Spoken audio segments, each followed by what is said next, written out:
प्यारे विद्यार्थियों, आज फिर हम आपका सेकंड पेपर उसकी चर्चा करेंगे। उसमें हम प्रोसेस पढ़ रहे थे, उसी प्रोसेस को आगे बढ़ाते हुए हम आज एक नया प्रोसेस पढ़ने वाले हैं।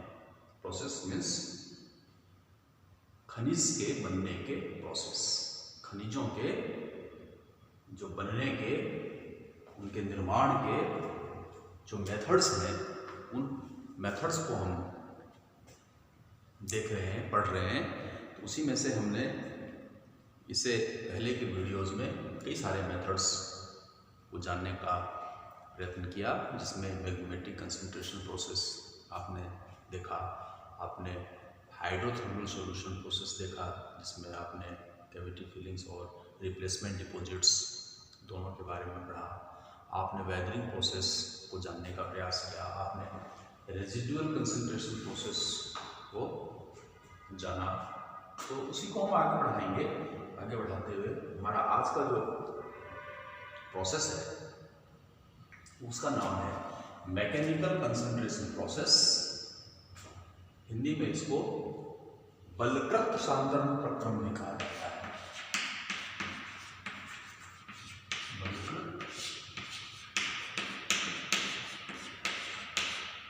सांद्रण प्रक्रम, हिंदी में इसको हम बलकृत सांद्रण प्रक्रम के नाम से जानते हैं, या इसको हम प्लेसर डिपॉजिट्स या प्लेसर निक्षेप के नाम से भी इस प्रक्रम को हम जानते हैं। प्लेसर निक्षेप, प्लेसर डिपॉजिट्स या मैकेनिकल कंसंट्रेशन प्रोसेस, बलकृत सांद्रण प्रक्रम या प्लेसर निक्षेप।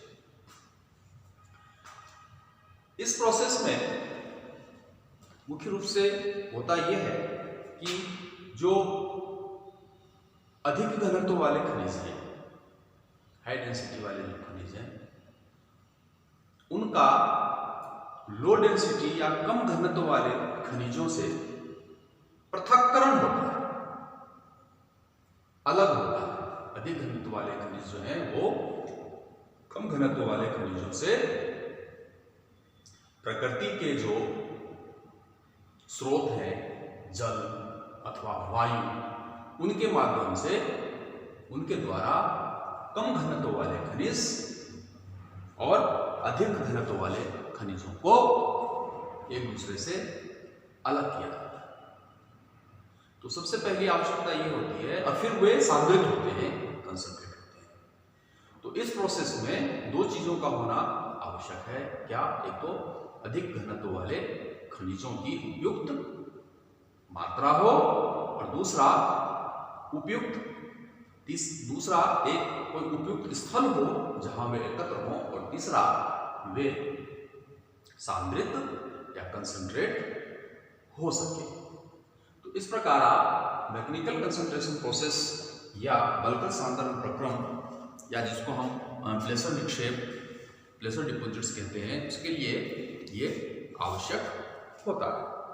तो आप इस प्रकार से कह सकते हैं कि बलकृत सांद्रण में अधिक घनत्व वाले खनिज कम घनत्व वाले खनिजों से वायु अथवा बहते हुए जल के माध्यम के द्वारा प्राकृतिक ढंग से पृथक होते हैं। इस प्रक्रम में निर्माण के लिए अधिक घनत्व वाले खनिजों की पर्याप्त मात्रा एवं सांद्रता में एकत्रीकरण आवश्यक है। निक्षेप का महत्व उसमें पाए जाने वाले खनिजों के औद्योगिक उपयोगों पर निर्भर करता है। इस प्रकार निर्मित निक्षेपों को हम प्लेसर निक्षेप भी कहते हैं, और इन प्लेसर निक्षेप के निर्माण में यह आवश्यक है कि रॉक मैट्रिक्स से अपक्षय द्वारा जो वांछित खनिज हैं उनका मुक्त होना आवश्यक है। यानी जो खनिज बनना है उनका रॉक मैट्रिक्स से अपक्षय के प्रक्रम द्वारा उनका हटना या उनका अलग होना ये आवश्यक है, जरूरी है, तथा वांछित खनिजों का सांद्रण भी आवश्यक है। तो वांछित खनिजों का सांद्रण उनके भारीपन, अपक्षय के प्रति उनके रासायनिक प्रतिरोध एवं उनके ड्यूरेबिलिटी यानी उनके जो स्थायित्व है उनके गुणों पर निर्भर करता है। और इस प्रोसेस द्वारा आपका सोना, प्लेटिनम, तांबा, इल्मेनाइट इत्यादि खनिजों के बहुत अच्छे निक्षेप हमें प्राप्त होते हैं। अब इन पदार्थों की जो प्राप्ति है वो कहाँ से होती है? तो इन निक्षेपों का निर्माणकारी पदार्थ बहुत सारे स्रोतों से प्राप्त होता है, जैसे वीन डिपॉजिट, सिरा निक्षेप। आपने जैसे हाइड्रोथर्मल प्रोसेस का जो कैविटी फिलिंग प्रोसेस पढ़ा, उसमें आपने बहुत सारे वीन डिपॉजिट्स के बारे में पढ़ा है। तो मैकेनिकल कंसंट्रेशन या प्लेसर डिपॉजिट्स द्वारा जो खनिज बनने हैं उनकी जो प्राप्ति है वो एक तो फिशर वेन्स यानी शिरा निक्षेप के द्वारा इनकी प्राप्ति होती है, या शैलों में प्रकीर्णित जो खनिज हैं उनसे होती है, या सिलिकेट मिनरल्स जो सैलकर खनिज हैं उनसे होती है, या पहले के जो प्लेसर डिपॉजिट्स या प्लेसर खनिज बने हुए हैं उनसे होती है। तो चार पांच प्रकार से हमें इसका जो सोर्स है इस प्रोसेस का वो है, या तो प्लेसर डिपॉजिट से हो, सिरा निक्षेपों से हुआ हो, या सैलकर खनिजों या सिलिकेट मिनरल से हुआ हो, या आपका पहले से जो प्लेसर डिपॉजिट्स हैं उनसे हुआ हो, या ये जो रॉक्स में जो डिसमिनेटेड मिनरल्स पाए जाते हैं, प्रकीर्णित होते हैं निजायस, उनसे भी हो सकता है। तो इस प्रकार आप इनकी जो प्राप्ति है वो इन 4 प्रकारों से हो सकती है। अब इनका प्रोसेस क्या है, निर्माण का प्रक्रम क्या है? निर्माण का प्रक्रम यह है कि बहते हुए जल या पानी के द्वारा जो अधिक भारी खनिज हैं यानी जिनका घनत्व अधिक है, वे हल्के खनिजों से पृथक होते हैं, अलग होते हैं, या तो बहते हुए जल के द्वारा या तो हवा के या वायु के द्वारा। तो इस प्रक्रम में सर्वप्रथम वांछित खनिज सेल मैट्रिक्स से अपक्षय के द्वारा पृथक होते हैं। तत्पश्चात वायु अथवा बहता हुआ जो पानी है वो हल्के मैट्रिक्स को बहा कर ले जाता है, और जो भारी प्लेसर मिनरल्स हैं वो नीचे रह जाते हैं या ज़्यादा दूर तक वो स्थानांतरित नहीं होते। नदियों की या पानी की जो लहरें हैं या हवा की जो वेव्स हैं उनके द्वारा भारी खनिजों को हल्के खनिजों से और बड़े कणों को छोटे कणों से अलग कर लिया जाता है, और उपयुक्त परिस्थितियों के उपलब्ध होने पर जब ये पर्याप्त मात्रा में एकत्रित हो जाते हैं, तब भारी खनिज अपक्षय के गुणों के कारण नष्ट होने से बच जाते हैं। तो इस प्रक्रम में खनिजों के घनत्व, कणों की आकृति एवं आकार और माध्यम के प्रभावकारी गुणों का विशेष महत्व रहता है, यानी कि डिपेंड करता है कि खनिजों के कण की आकृति क्या है, उनका गठन क्या है, उनका टेक्सचर क्या है, तो उस पर डिपेंड करता है। तो इस प्रकार वायु अथवा बहते हुए जल के द्वारा बलकृत सांद्रण प्रक्रम या प्रेषण निक्षेप जो है वो 4 प्रकारों से आप ये संपन्न हो सकता है। जैसे इसका नाम है एल्यूवियल प्लेसर डिपॉजिट, दूसरा है एल्यूवियल यानी स्ट्रीम प्लेसर डिपॉजिट्स, यह है इल्यूवियल प्लेसर डिपॉजिट्स, यह है एल्यूवियल यानी स्ट्रीम प्लेसर डिपॉजिट, तीसरा है बीच प्लेसर डिपॉजिट्स, चौथा है इयोलिक प्लेसर डिपॉजिट्स। इल्यूवियल प्लेसर डिपॉजिट्स, इसको आप जलोढ़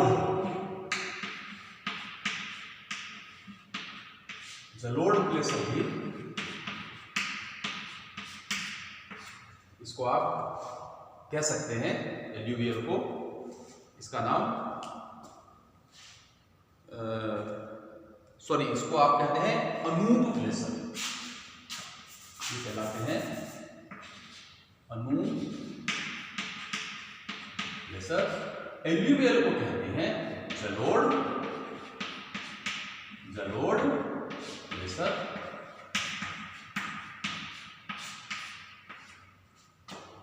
बीच प्लेसर को कहा जाता है कहते हैं इंग्लिश में पुलीन किनारा, पुलीन प्लेसर समुद्र या नदी का किनारा, बीच प्लेसर, और इयोलियन प्लेसर यानी वायुल हवा, वायुल प्लेसर। तो ये 4 प्रकार के प्लेसर डिपॉजिट्स हैं। इल्यूवियल प्लेसर डिपॉजिट्स, इसको आप अनूर प्लेसर के नाम से जानते हैं। दूसरा एल्यूवियल प्लेसर या स्ट्रीम या धारा प्लेसर, जलोढ़ प्लेसर। तीसरा बीच प्लेसर यानी पुलीन या किनारा प्लेसर, और चौथा इयोलियन प्लेसर यानी वायुड़ प्लेसर। थोड़ा सा इसका हम जानने का प्रयास करेंगे। हमने यहाँ एक एल्यूवियल प्लेसर डिपॉजिट्स का एक डायग्राम बनाया है, एक इल्यूवियल प्लेसर डिपॉजिट्स का हमने डायग्राम बनाया है। हम इसकी भी थोड़ी चर्चा करने का प्रयास करेंगे। तो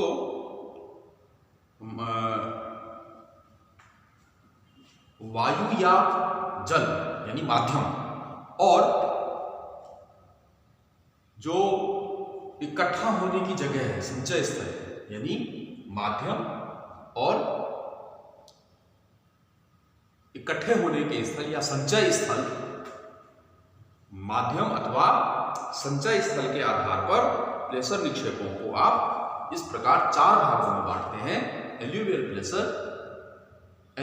प्लेसर, बीच प्लेसर और इयोलियन प्लेसर।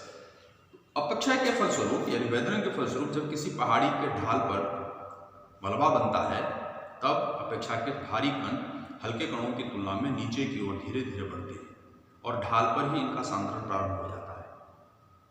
जैसे कि आप इस डायग्राम में देख रहे हैं, ये पहाड़ का ये है, ये ढाल, इस ढाल पर ही इनका ये संचय होना स्थल हो जाता है।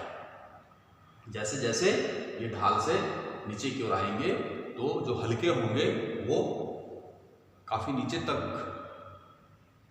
बह जाते हैं, लेकिन जो भारी होंगे या अधिक घनत्व वाले होंगे वो ढालों पर ही एकत्रित हो जाते हैं। इसको आप अनमूढ़ प्लेसर के नाम से आप इसको जानते हैं, या अनुप्लेसर के नाम से इसको आप जानते हैं। जल के परिवहन के दौरान यदि सांद्रण नदी में होता है तब उसे जलोढ़ प्लेसर, और यदि समुद्र तट पर होता है, सी बीच पर होता है, तो उसे बीच प्लेसर कहते हैं। और वायु के परिवहन के कारण जो मैकेनिकल कंसंट्रेशन निक्षेप बनते हैं उन्हें इयोलियन प्लेसर के नाम से आप जानते हैं। तो जो अनूढ़ प्लेसर है या अनुप्लेसर है, वो पहाड़ों के ढाल पर शिरा निक्षेपों के अपक्षय से इनका निर्माण होता है। फिशर बीन, शिरा निक्षेप, जैसे कि आप ये देख रहे हैं, ये फिशर बीन यानी शिरा निक्षेप है, ये रॉक एटोलराइट, इसमें गोल्ड का, स्वर्ण का ये फिशर बीन दिखाई दे रहा है। गोल्ड बीन डिपॉजिट, स्वर्ण शिरा निक्षेप कहते हैं।